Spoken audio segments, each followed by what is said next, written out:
Lórí ọ̀rọ̀ ìbò ààrẹ, èmi àti Àtíkù ti kẹsẹ̀ bọ ṣòkòtò kan náà.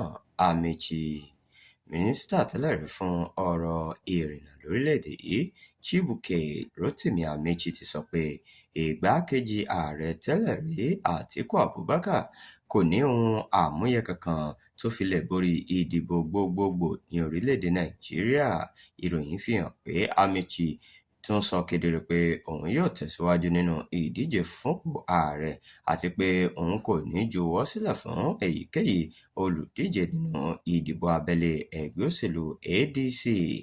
Amaechi sọ èyí lásìkò ìfọ̀rọ̀wánilẹ́nuwò kan lórí tẹlifíṣàn Trust, níbi tó ti sọ̀rọ̀ nípa ìtàn òṣèlú Àtíkù àti àwọn ìgbìyànjú rẹ̀ lọ́pọ̀lọpọ̀ láti di ààrẹ orílẹ̀-èdè Nàìjíríà.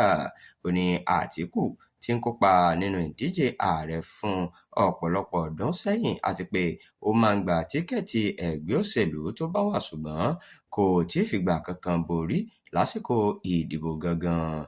Gẹ́gẹ́ bí ọ̀rọ̀ rẹ̀, àṣeyọrí nínú ìdìbò abẹ́lé ẹgbẹ́ òṣèlú kò túmọ̀ sí pé ènìyàn yóò borí nínú ìdìbò gbogbogbò tí kò bá ní àtìlẹ́yìn tó gbòòrò láti ọ̀dọ̀ àwọn olùdìbò káàkiri orílẹ̀-èdè yìí.